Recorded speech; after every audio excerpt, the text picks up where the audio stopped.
Back, we're going to be doing another video this week. It's going to be the Bellator 245 main card breakdown and predictions video.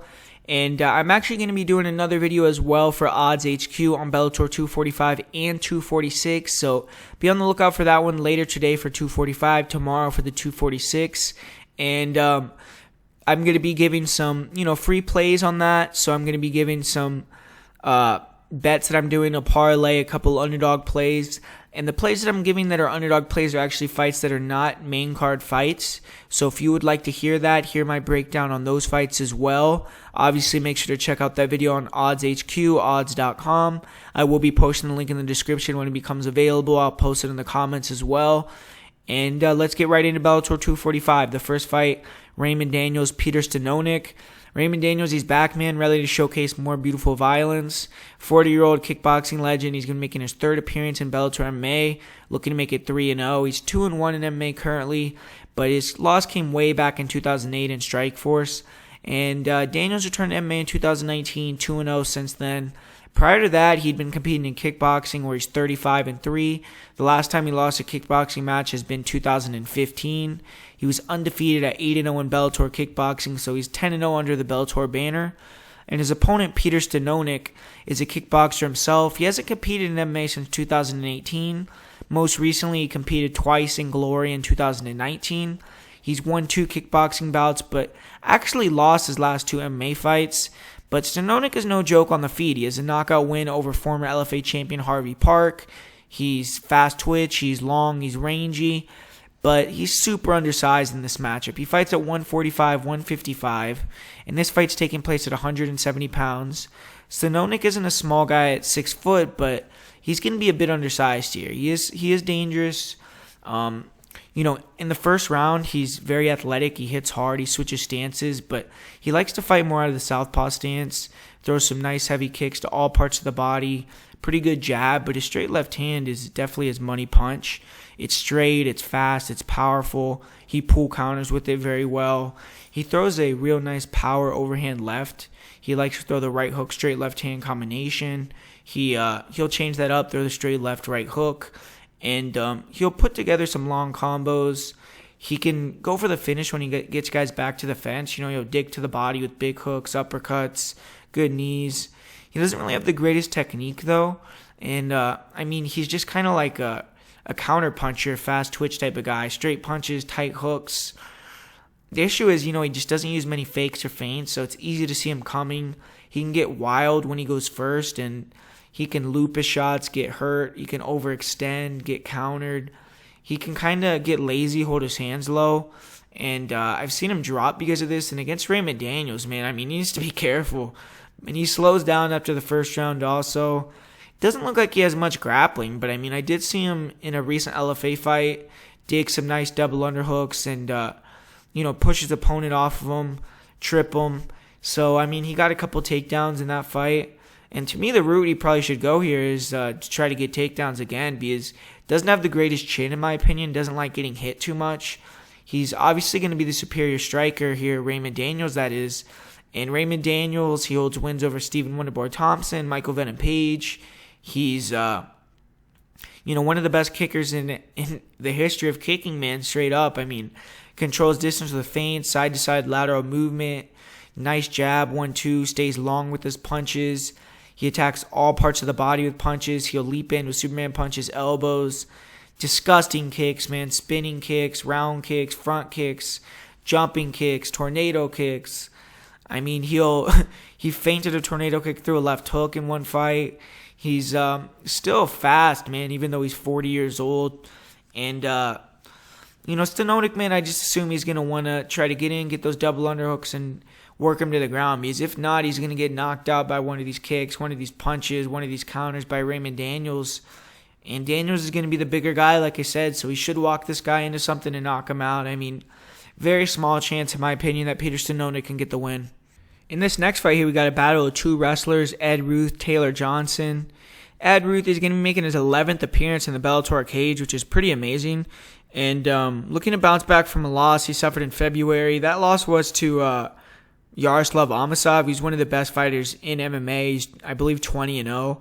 And Ruth is also going to be making the move up to 185 pounds again. He fought a few of his first fights at 185 in 2017, but he hasn't fought there since then.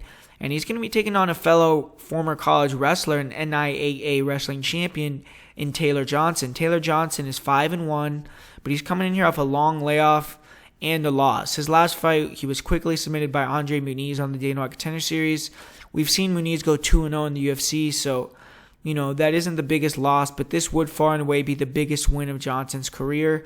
Johnson has handled all his lower level opponents accordingly. He's ran through them hasn't seen a second round. And during his LFA run, he had 4 finishes all in under 3 minutes. His only win that went through the second round was his MMA debut against Jamal Pogues. It ended up being who ended up becoming a pretty solid fighter. Pogues is actually I believe on one of these cards today or tomorrow, and he's also a winner on the Dana White Contender Series. He fought for the LFA title. And Taylor Johnson, super aggressive on the feet, comes right into his opponent's faces, those big overhands, uppercuts. But, he doesn't have much time on tape on the feet. It's just wild. He's open to be hit. He did get dropped to the left hook against Muniz in the first 10 seconds. He just basically runs in, uses a big overhand, big uppercut, backs the guy to the fence where he's super strong, gets in the clinch, gets a body lock, gets a trip, gets a single leg, and he's just super physical, aggressive. Big double leg slams as well. On top, he's an aggressive passer. He likes to immediately move in a mount, go to work. He has devastating ground and pound. He'll rain down huge punches, big elbows. He has fight-ending intentions with the strikes. And against Andre Muniz, he did get threatened with several submissions when he got taken down. And Muniz was able to use an omoplata sweep to top position, took the back, finished the fight. And Muniz was actually able to take him down in the clinch against the cage, which, was a little bit weird in terms of Taylor Johnson is supposed to be a very good wrestler. But when you're looking at this fight, Ed Ruth, his striking obviously is developing as well, but I believe he's light years ahead of Taylor Johnson in terms of the striking, because he's had a long periods of time where he's forced himself to strike, where he's been on the feet. And I feel like he's going to be the significantly better striker than Taylor Johnson here. So the game plan, in my opinion, is early on, just deny the takedowns of Taylor Johnson, respect that he's going to be the bigger guy than you. He's going to be coming in explosive, heavy. So make sure to just kind of try to stay away from those big looping overhands, those big uppercuts, because even though his striking isn't the best, he does have power. Look to counter. And eventually, once you see Taylor Johnson start to tire, and if win the wrestling exchanges, whoever wins the wrestling exchanges in this fight is going to win. And I just have to favor Ed Ruth in that, because Ed's just a much higher level wrestler. So I feel like if Ed can win these wrestling exchanges, keep it on the feet, or even get on top of Taylor, Taylor's gas tank is gonna fade faster. Ed Ruth is a cardio machine. So in the later rounds, I definitely see Ed Ruth having the advantage. And that's kind of how I see this fight going down. I think maybe early on, Taylor Johnson could even get a takedown, get on top of Ed Ruth, which I think would be very hard to do, but maybe he could do it, or maybe he could land a shot, a couple shots, hurt him. But I think as the fight progresses, you're going to see the experience of Ed Ruth shine. You're going to see the cardio of Ed Ruth shine. You're going to see the wrestling of Ed Ruth be a little bit superior, and you're going to see him get a decision or a finished victory in the later rounds. In this next fight, we got Kat Zingano making her return, making her debut in Bellator. She's been away from the sport nearly 2 years. She had that eye injury against, who was that? Against Megan Anderson, where she got toed in the eye, and a lot of stuff happened. I guess she hasn't been able to fight. And I mean, looking at her record, she's won one fight in the last 6 years. So I mean, not much there you could say positive about Kat in recent memory. But Gabrielle Holloway, her opponent, 6-5. She is coming off a win in Bellator. She beat Alexis Dufresne, who did fight in the UFC. And Holloway hasn't fought in over 3.5 years, though. I'm not sure what she's been doing. I mean, she is active in the Army. It looks like MMA is kind of just a hobby for her. And she's a huge girl, though, man. I mean, she weighed in at 150 pounds for this fight. So Kat Zingano is going to have to deal with a big girl in there. But when you're looking at Gabby Holloway, I mean, it looks like she has some rudimentary boxing skills. I've seen her in a couple boxing matches, but her hands look very low level. Her defense is horrible. I mean, hands completely down. She tries to shoulder roll and stuff like that, but just isn't very athletic, isn't very fast, and just can get hit clean. She turns her back almost like when she's getting hit as well, and doesn't kick, just doesn't have great athleticism. She's really just looking to hit that single leg. Her single leg is really all she has. Good scrambler as well, I guess, and she will, jump on that single. Her opponent will try to get on top. She'll create a scramble, get on top of them, and when she can get on top, she's big, and she can just lay on you and control you, land some ground and pound, wear you out, and she does have some decent power on top. She did finish her last fight with ground and pound, so she isn't the worst fighter in the world, and if you can't grapple, or you gas out, or you get tired, then she could be a handful for you, because she can take you down and control you, and she's a big, heavy girl with power, so when she sits on you, it's hard to get her off you with all that weight, and she can generate some big shots with the ground and pound, so Kat Zingano has to be a little bit weary about that. But what's Kat Zingano's specialty throughout her career? Her strength, her ability to wrestle, and I just think she's the superior wrestler, superior scrambler to Gabby Holloway. On the feet, I just don't think the boxing of Holloway is going to be enough to hurt Kat Zingano, to rock her. I don't think that she has, Gabby Holloway, even though she has decent wrestling offensively, I don't think she has defensive wrestling to keep it on the feet. Her defensive wrestling is pretty bad. So the line is insane. I mean, she's like minus 1,200 now at this point. I guess it's a dog or pass situation, but I don't really hold that much regard for Gabby Holloway's skills. So for me, the pick is going to be Kat Zingano via TKO with ground and pound. But, to bet on someone that has won one fight in 6 years at minus 1,200, even minus 950 is just, that's ridiculous, man. So can't do it. I got to go with Kat Zingano, though, as the pick, and probably inside the distance.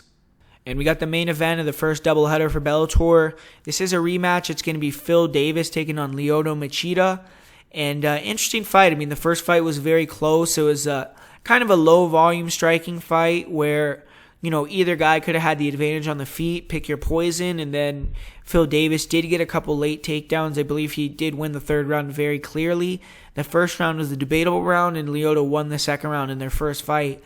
But when you look at this fight, it's a long time later. Phil Davis, 35. He's still relatively in his prime, still looking good. And Lyoto Machida, obviously 42, a little bit older there. He's aging a little bit. And I don't know. Both guys are in pretty good form. Machida did drop a close decision to Gegard Mousasi in his last fight. But prior to that, he did win 4 in a row. And Phil Davis is 4-1, as well as 8-2 in Bellator overall. His 2 losses in Bellator are to the current Bellator light heavyweight champion in Vadim Nemkov and the former Bellator light heavyweight champion in Ryan Bader, both via split decision. And Davis has 5 losses. 3 of those have been split decisions. His last 3 have been split decisions, so he honestly could be on a long win streak if those fights went his way. And at 42 years old, Machida's past his prime, but it's still a cool rematch. Machida's still going to bring that factor on the feet where it's going to make for a low-volume fight, because you always have to be wary about the counter blitz, the counter kicks, and he's still fast twitch. He still can knock you out. He showed that against Vitor, and he's still pretty athletic. But in his fight with Chael Sonnen, I didn't like how Chael was getting inside on him without faking or feigning, how he backed him to the cage. Lyoto did show some strong takedown defense, but didn't really like that. I didn't like how Gegard was able to play the range game with Lyoto and win that style of fight, and Lyoto didn't really do much in that fight at all. He didn't do much against Rafael Carvalho either. And just with this matchup, I feel like Phil Davis is going to play it similar to the way that he did his last fight. He's a smart guy. He's not going to go in there, get wild on the feet. He's going to go in there. He's going to use his range, his reach. He's going to kick the legs. He's going to use some long-range boxing combos. And when he gets inside, he's going to look for takedowns, look to control on top, and seal rounds with late takedowns. And I feel like it's going to be a similar fight to the last fight where on the feet it's pretty close, low volume. Machida maybe is dictating the pace, but maybe not landing as much. And he might have some dangerous blitzes where he comes in, maybe touches Phil Davis a little bit or gets close. But I don't think it's going to be enough to counteract the wrestling, to counteract the cage control that Phil Davis is going to have, to counteract the late takedowns that I believe are going to be timely takedowns in order to win rounds from Phil Davis. Phil Davis is just a smart fighter. He's a bigger fighter. He's more in his prime, more athletic, currently faster. And speed is a big thing for Machida style, which I believe his speed has waned a little bit. So for me, I believe that it's pretty clear Phil Davis should get the win here. Most of the time in a rematch, the younger guy wins. The guy that won previously wins, and Phil Davis is both of those things. So for me, Phil Davis is going to get the win here. And there you have it, guys. That's a Bellator 245 main card predictions video. Like I said, if you want to hear a prediction on Keith Lee versus Vinicius Zani, on Rafael Carvalho versus Alex Pelassi, and a parlay of the week that I'm giving out, make sure to check out the Odds HQ video that'll probably be dropping late today or early tomorrow. Most likely today, hopefully.